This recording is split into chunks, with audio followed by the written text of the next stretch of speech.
Ayun, magandang araw po sa inyong lahat. Kamusta po kayo? So, today, nakikita nyo sa ating title, no, I will be sharing to you my top or favorites, no, from favorite perfumes from the local scene or local houses, local brands. So, ano ba yung favorite ko na local perfumes, no? And, naisip ko lang, no, kasi may mga nagtatanong sa akin, sir, ano ba yung favorites mo, no, from the local houses or from the local brands?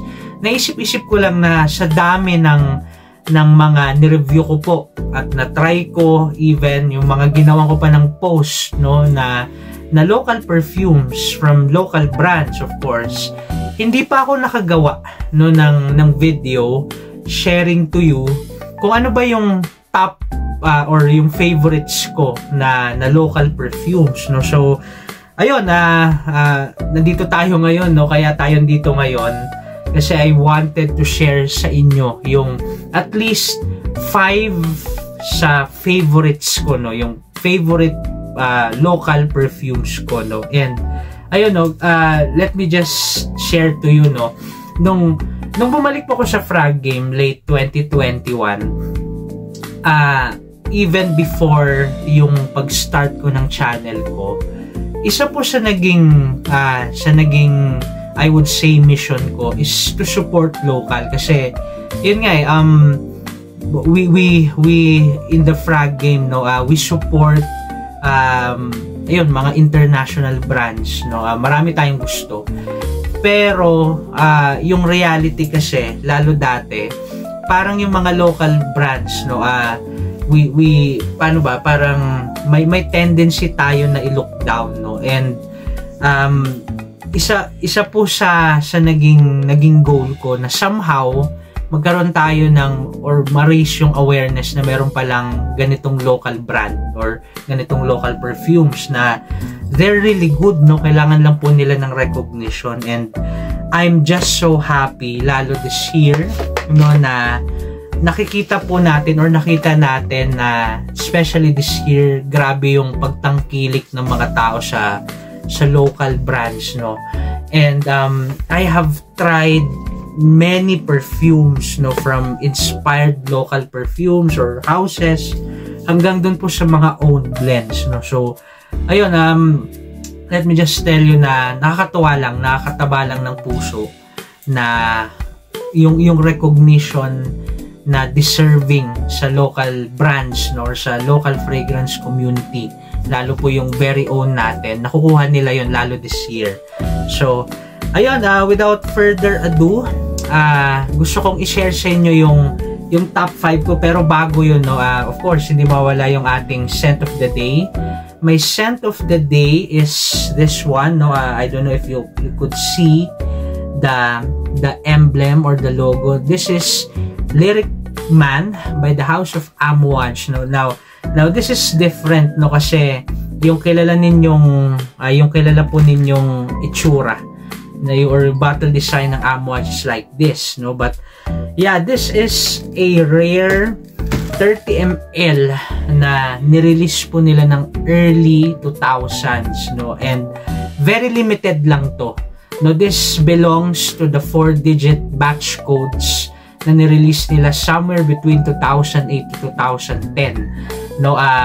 Yung makasabay nito ay Rose, Amouage Rose, Amani, no, Ciel, mga discontinued na yun, no. And isa po sa binigyan nila ng 30 ml is this one, no, Lyric Man, no. And this is great, no. This is rose, bright rose, creamy, ilang-ilang, no, and incense, the Amouage incense. Pero ayun, bibigyan natin to ng review, no. Actually may pinaplano ako regarding the House of Amouage. Hopefully po magawa ko po yon this year, no, or bago matapos yung year. Yeah, yan yung scent of the day ko, Lyric Man by the House of Amouage. And without further ado, let's go doon po sa aking favorites, no, yung favorite local perfumes ko. But before anything else ulit, no, gusto ko lang mag-share sa inyo ng special mentions very quickly. So Some special mentions na gusto ko rin, no? Gusto ko pero may top 5 ka talaga eh. Isa doon is Yoshi Break, no? Note po pala na some of the frags na I'll be mentioning, I had them before, no? Or meron po akong decants before na I would say, no, na sufficient para matry ko ng maigi, no? So yung iba pa papakita ko na lang dito yung picture, but yeah, number 1 is Yoshi Break by Parfums Astro. Nireview ko rin po yan. Marami po dito sa mga babanggitin ko. Nireview ko na rin sa channel ko, no? So, Yoshi Break, Pipe Tobacco experience that starts off green and fresh. Parang Yoshi talaga, no?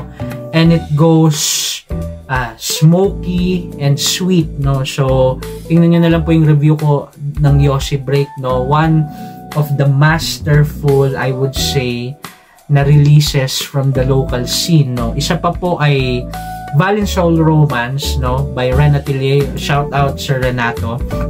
That's honey, lavender, buttery chocolate, no, and hay, no. Napakagaling ni Sir Renato sa hay, pambihira. Yung note ng hay, yung accord ng hay na yun, no. And this is inspired sa wife niya, no, yung contrasts na despite the contrasts may unity, no, and a really good fragrance, no, now in its newest, no, yung bago na niyang packaging. And isa pa po ay Under the Influence by The Boar Grooming Co. Shout out Sir Eman. So that's boozy green smoky tobacco, no. And last special mention, wala rin po sa akin ngayon, no, this is called White Wood by Domus Cemeterio. Shout out Sir Paul Prestado. Si Sir Paul Prestado, siya din po yung owner ng 625 Perfumes. No, that's basically patchouli and white chocolate, no. It reminds me, no, somehow I'm not saying na magkaamoy sila, but it reminds me of Coromandel, no, ng Chanel, no, from their lay exclusive the Chanel line, no. So I love patchouli in perfumes, no. Actually isa yung white wood sa gusto kong patchouli take, no. But yeah, yun yung special mentions, and let's go to the top 5, no. Yung number 5, top 5, it is called Galant, no, by The Boar Grooming Co. Yung iba ko pong mga bottles, no, it's either wala na sa akin, hindi ko hawak siya ngayon, or pinamana ko na lalo sa mga Baguio Frag heads, no. So Frag peeps, no. So yeah, top 5 is Galant. Isa to sa pinamana ko na sa iba, no. Galant, I love how the rum and the tobacco interacts with the rose. Ang galing lang. It's vanillic tobacco eh. And it interacts with the rose, no. It's really elegant, but at the same time, no, it's also calming, no. And way back 2022, no, siguro mid 2022, nung na-meet ko si Sir Eman, no, sa chat, no, this was my definition of local niche, no. Napaka masterful lang ng Galant, no. For those who have tried Galant, no, ang galing ng gamit ni Sir Eman ng rum and tobacco doon, and how it interacts with the rose, pambira. Hindi kasi prominent yung rose eh. Para siyang nasa background, pero yung interaction na yun, no, it's really elegant, it's really calming. That's top 5, no. Yung number 4, ubus ko na yung akin, no. Ubus ko na yung 10 ml lang kasing kinuha ko, no. But definitely in the future, no, this is full bottle worthy. Erotica Elixir by Arcad Gautier, no. Shout out Sir Brent Bendanya, and of course the perfumer of Erotica Elixir, Sir Renato Lupena, no, the owner also of Ren Atelier. So this is warm orange, powdery rose, may hay light note siya. Again, no, sabi ko kanina, ang galing ni Sir Renato sa hay note, no, yung dayami na note. Meron siyang iris, and meron siyang napaka-clever na gamit ng rum. Hindi siya kagad detectable eh. But once you go through the process of Erotica Elixir, you'll pick up the rum, no, after siguro an hour or 2, no. So ang galing lang nung definitely niche, no. Ang ganda rin nung gamit ng orange, no. I'm not into citruses, but if it's warm orange, no, warm citrus, katulad ng halimbawa gamit ng Terra Essence, no, ng Bulgari, I really love yung mga ganong klase ng citruses, no. So Erotica Elixir at number 4, may review din po ako niyan. Yung mga links ng reviews ko, ilalagay na lang din po natin sa channel, no, para somehow makahelp sa inyo. Number 3, may top 3, no. Very quickly, pumunta siya sa top ng list ko, not only from this house, no, or brand, but also sa top 3 ko sa local. No, ito po yung naging latest review ko. This is called Cigar Royale, no, by again the Borg Grooming Co. Shout out Sir Eman. No, masterful use ng tobacco and fenugreek. Yung fenugreek kasi it could smell curry-like, no, and it could also smell like maple syrup, no. Yung tobacco here transitions from fresh floral to earthy and green until it becomes smoky and sweet. Parang yung experience yung experience ng mula sa paglabas sa kaha ng sigarilyo or cigarette hanggang sa paglight ng sigarilyo, hanggang sa time na upos na lang yung sigarilyo. Ang galing. Napaka-masterful nung process ni Sir Eman, no. Yung maturation process ng tobacco leaves to produce tobacco absolutes, no. And sabi ko nga kay Sir Eman nung nagka-chat kami after the review, no, it reminds me of Amouage's exceptional extracts, no. This is, pakita ko lang, no, kasi yung thought process na yun ni Sir Eman, it reminds me of the thought process of Amouage. So this is Interlude 53, no.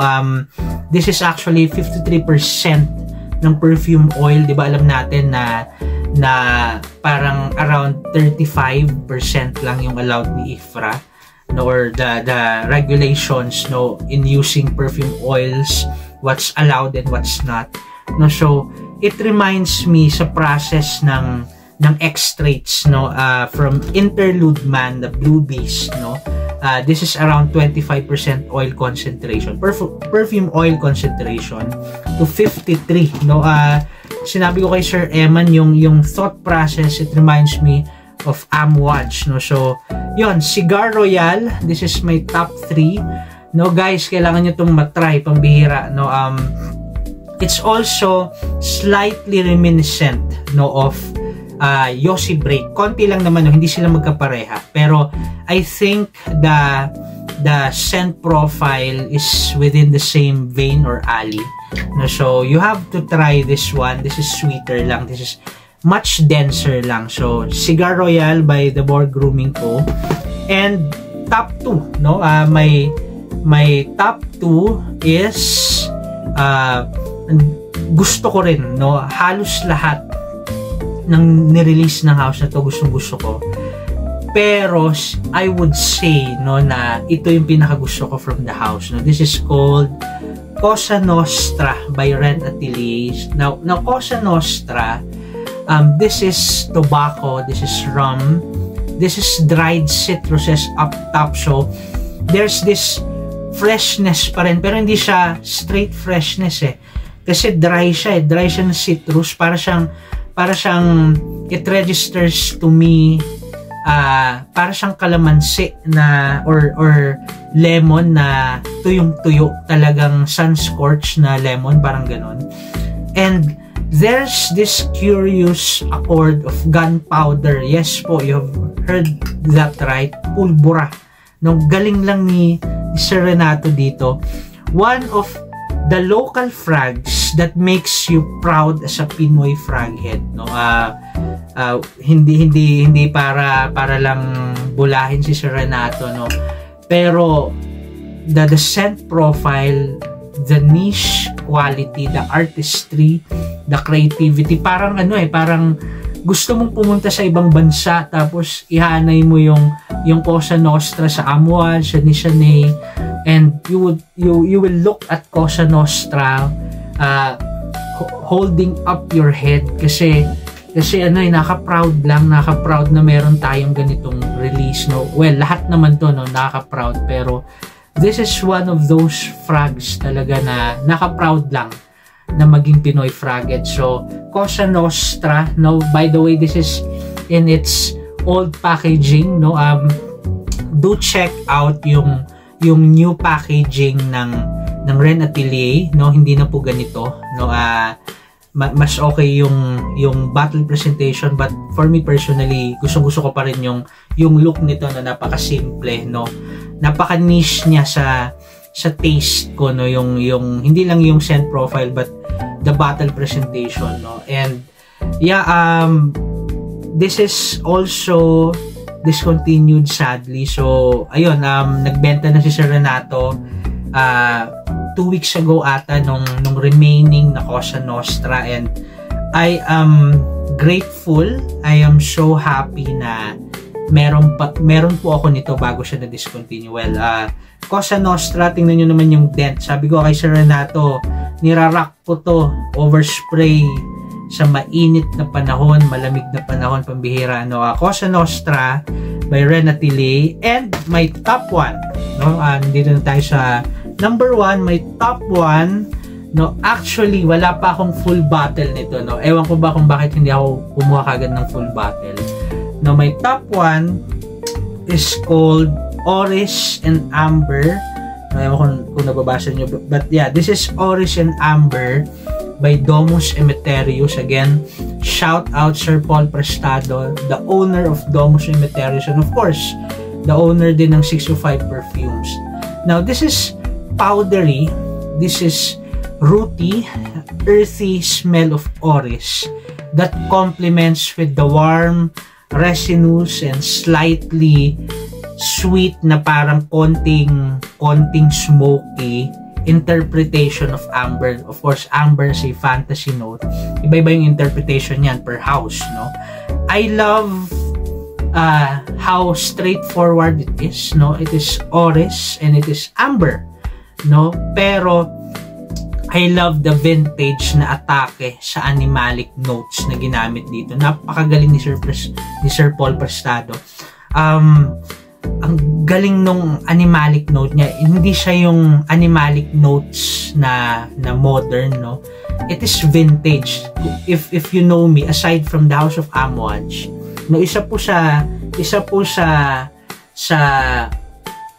aspect ng frag game na I am into is of course the vintage frags, no.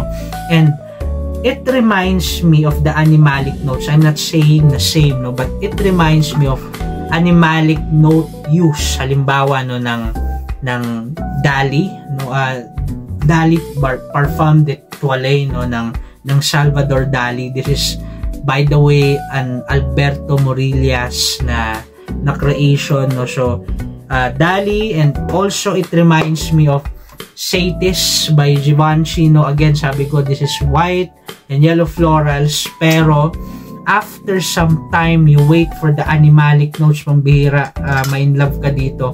Napakagaling ng animalic notes yung pagkagamit dito, no, ni Bertrand Duchaufour, no. So Satis, no, and also it reminds me of the animalic use ng Shalimar EDP. This is the EDP version ng Guerlain, no. So gustong-gusto ko yung pagkagawa ni Sir Paul Prestado dito. Definitely in the future kuha tayo ng full bottle nito. Ginamit ko na to, pero siguro there's this part of me na medyo natatakot na baka maubos na to, no? But yeah, Oris and Amber by Domus Emeterius. So yun lang guys, no. Yun yung aking top 5 with special mentions. Kayo, ano ba yung top 5 din nyo? Baka pwede ninyong i-share sa baba. Ang dami pong magagaling na houses, no. Hindi lang po yung own creation, but from inspired perfumes as well, no? So ayun, nakaka-proud lang, no? Hangang-hanga ako sa community ngayon, sa local scene, no? I'm so proud of you guys, no? And by the way, i-plug ko na rin siya ngayon, no? Sa December 8, ngayong Sunday na po, bukas na po ito, no? Meron po tayong FragCon Philippines sa The Podium, no? So ayan, may entrance fee lang po na konti, no? But almost all the local brands, no, ay nandoon. So guys, please do check them out, and gusto ko lang i-promote, no, i-review natin to in the very near future, no, yung isa pong frag head from Baguio, no, si Sir Stefan Clasen, no. Meron po siyang perfume brand, no. It is called SNL, or Sleek and Lavish, sorry. So this is the bottle. So ayun guys, please do also check SNL out, no. Suportahan natin, first time tong gagawin ni Sir Stefan, and lahat po ng brands nandoon, enjoy po natin. Maraming salamat po guys. If you find this helpful and interesting, please do consider liking, sharing, and subscribing, and i-on nyo na rin po yung notification bell. Thank you po. Ingat po kayo.